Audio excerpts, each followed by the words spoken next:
How to crush online poker in 2020. Where's the cheat sheet?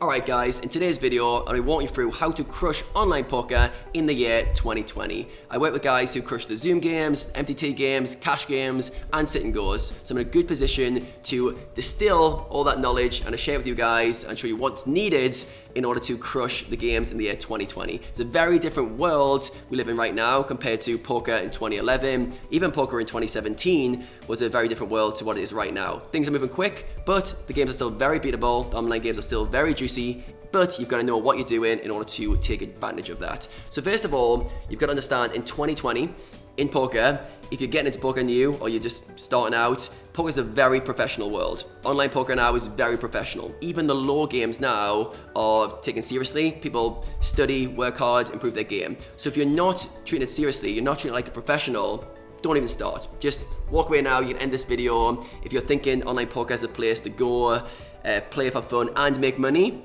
it's not going to happen. Online poker is not somewhere you're going to make money just playing for fun. And yeah, you need to treat it seriously. It's like going to your local running track and entering the 100 meters, and then you come last, and then you look back and go, how is everyone so fast? It's like, oh, everyone's been training for this. Oh, you guys have been training? I just showed up. And that's what a lot of people do with online poker. Maybe 10 years ago, you get away with it, just sit down at your laptop and play. Now, if you sit down and play, you're going to be efficient in those games unless you're treated like a professional and you're understand that you need to work on your game to get good enough. So that's step one. Then the next thing you got to do is pick your lane. So with online poker, a lot of players dabble. They dabble around. They'll play cash games, MTTs, and sit and goes. And I'm just like, you've already lost. If you're dabbling in loads of games, you've already lost. Like, online poker is really difficult to master. It could take you 5-10 years to master one format. If you're just starting out and you're trying to pick up 3 or 4 formats, you've got no chance. So online poker in particular really maximizes the specialist. If you're a specialist and you knuckle down on one format, you're generally rewarded. I work with guys who are crushers at MTTs. They don't play cash games on the side. I've got guys who crush the Zoom pools all day long. They don't enter the Sunday Million on a Sunday. They know their lane, they stick in it, and they get very good at it. So online poker in particular very much rewards those who choose one format and get very, very good at it. Now with online poker, you've got to choose your format wisely.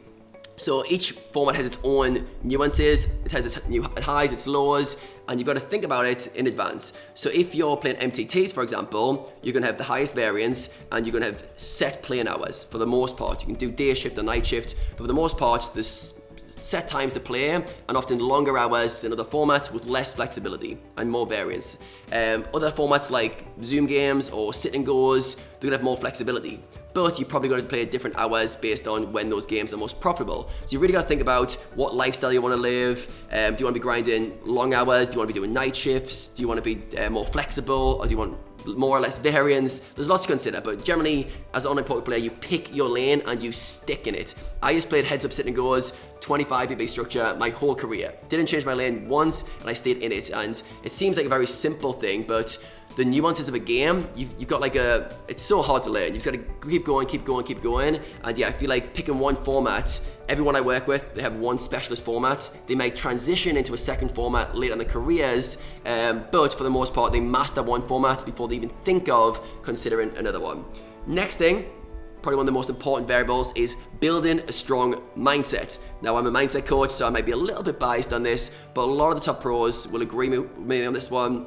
Phil Galfond, Fedor Halls, Ben CB, if you listen to those guys talk, they all preach home how important mindset is. If not like the most important variable of a poker player is building a strong mindset. So when you're playing poker, it's going to test you so hard. It's going to test your relationship with money. You're going to have more money than you've ever had, and you're going to have less than you've ever had at certain times of your career.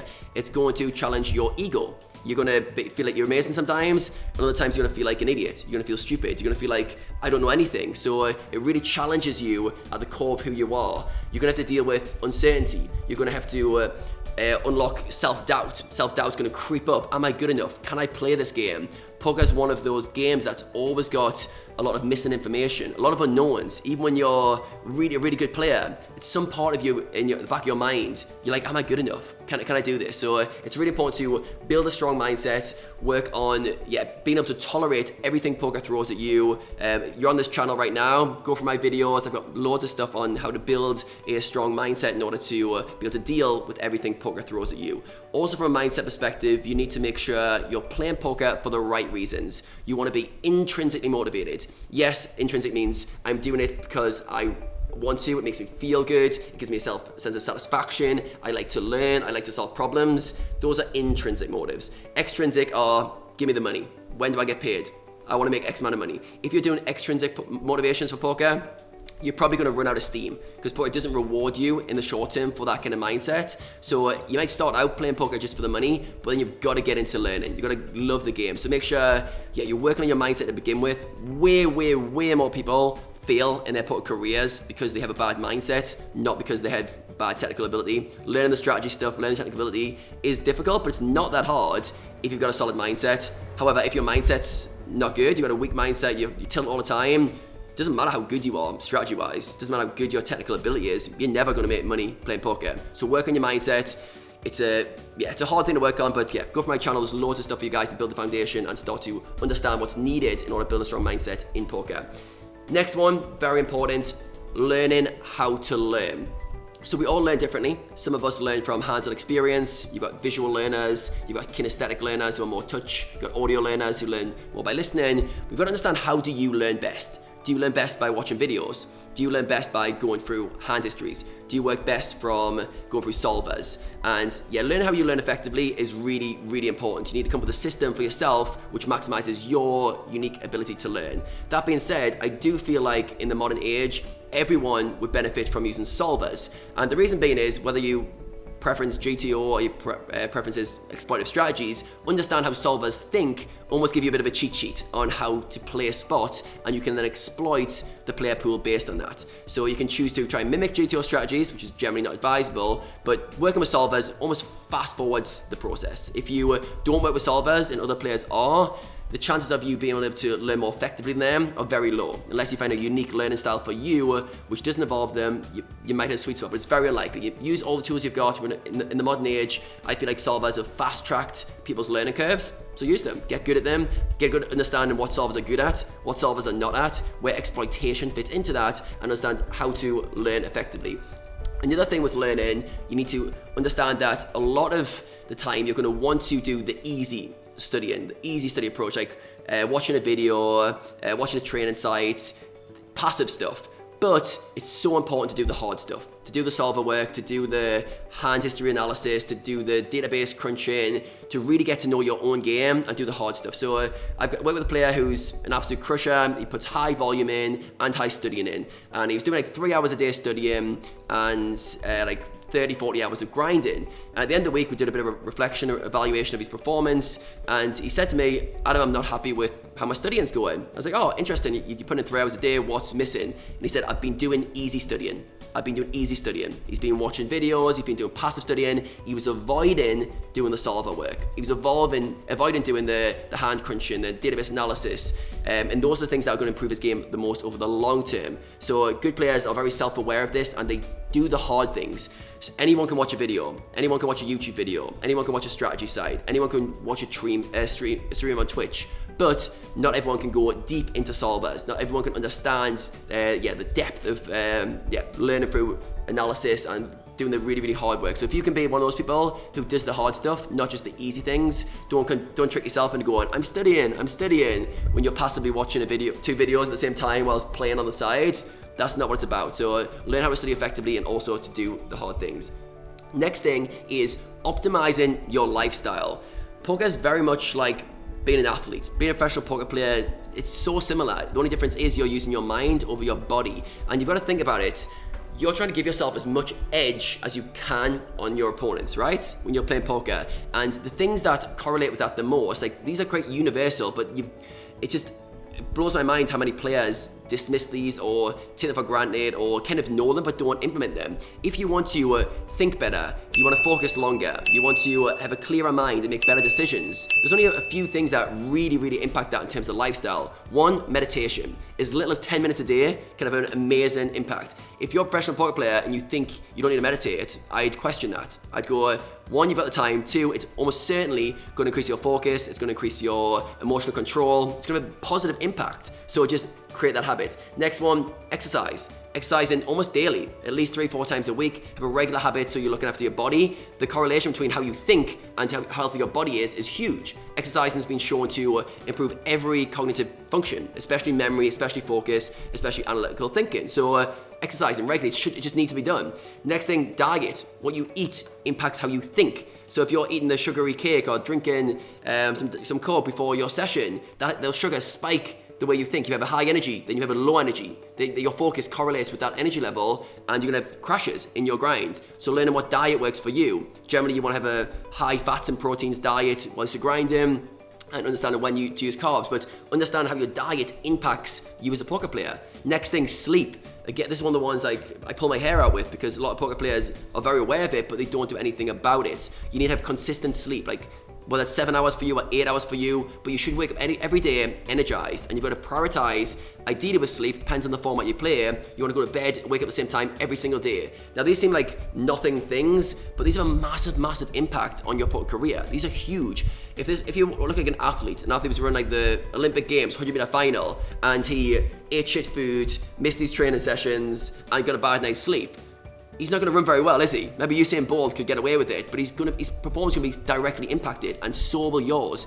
If you have a bad night's sleep, eating shitty foods, or you're not looking after your body, your mind's not going to be sharp. Do you want to be sharp? Do you want to be playing good poker, making the best decisions possible? Then you've got to be looking after your lifestyle. So really optimize every area of lifestyle. Those are the main ones. Another one be stress management, how you unwind after sessions, make sure you're getting plenty of fresh air. A lot of online poker players spend too much time indoors. You make sure you get outdoors, get fresh air, time in nature, and find ways to de-stress. Then we've got your habits and routines. You are the sum of your habits to a degree. So as an online poker player, you have so much flexibility, which seems amazing, right? But it's a gift and a curse. If you don't use that flexibility wisely, you're gonna be procrastinating, wasting time, getting frustrated with yourself, feeling like you've got all the time in the world, but finishing your days with nothing getting done. So as an online poker player, you pick the schedule, pick one around your grinding schedule, your grind hours, and pick a routine for yourself. Do you want to be getting up early? Do you want to be getting up midday?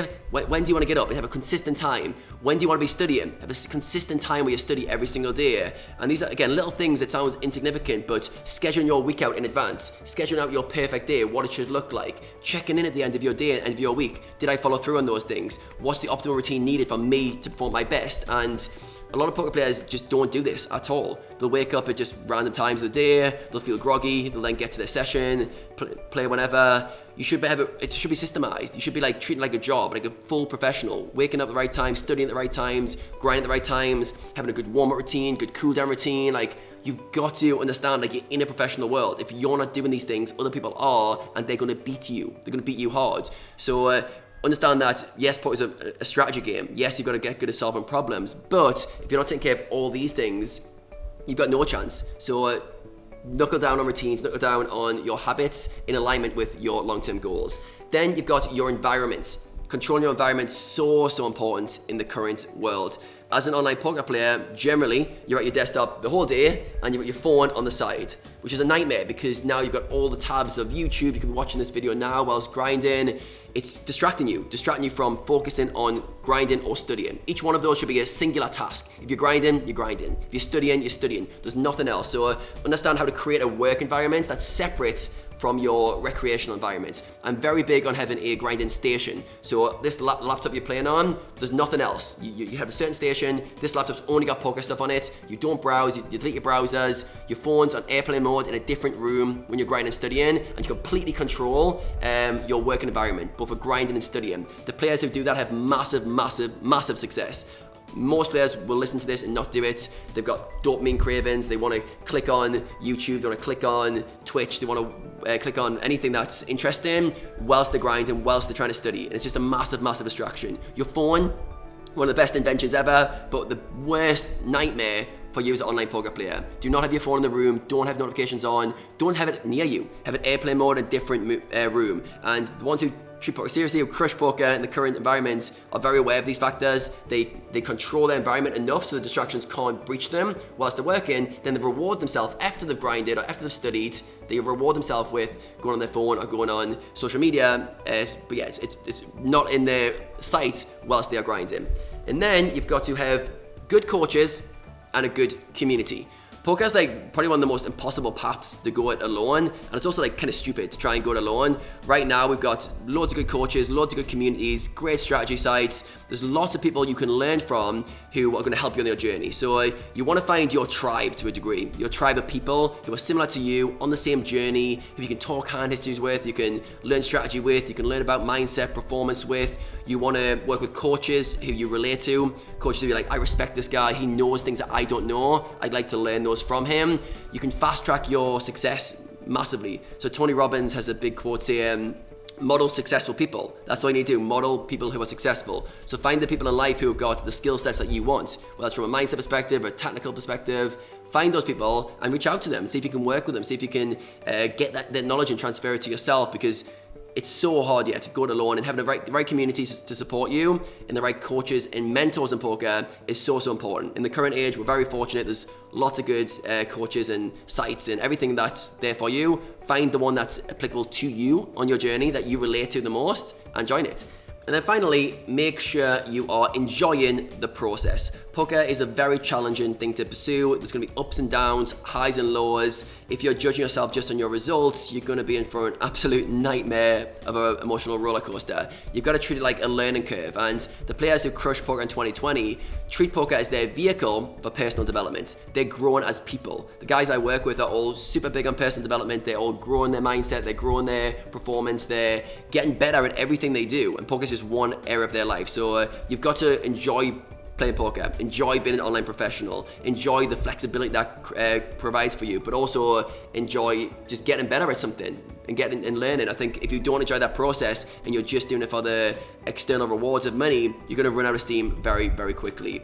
Another quick thing to note with poker is it's kind of like an iceberg. So an iceberg has 10% at the top of the water and 90% below the water. That's kind of what you see with poker. So when you're trying to learn poker and get better at it, you only see the top 10%. The 90% is hidden below. And that's like all the work ethic, that's the habits, the routines, the lifestyle, that's the mindset. All this stuff is out of sight. You don't see the players who are doing these things. But all the stuff I've talked about in today's video is the 90% below. The strategy stuff and learning how to get good strategy-wise, that's the 10% that sits on top of the iceberg. So understand that you need to work on all these areas. If you want to crush poker in 2020, it's a professional occupation. You've got to treat it seriously. If you're doing this for the fun, you're going to fall out short. And if you're optimizing all these areas that I've mentioned today, you stand a really, really good chance being able to compete in the current poker climate. Now, I hope you enjoyed this video. If you did, make sure you give it a like. Don't forget to subscribe to my channel, and there's going to be plenty more videos coming from me very soon. Oh, also, I put together a mindset quiz for you. If you click on the link in the description,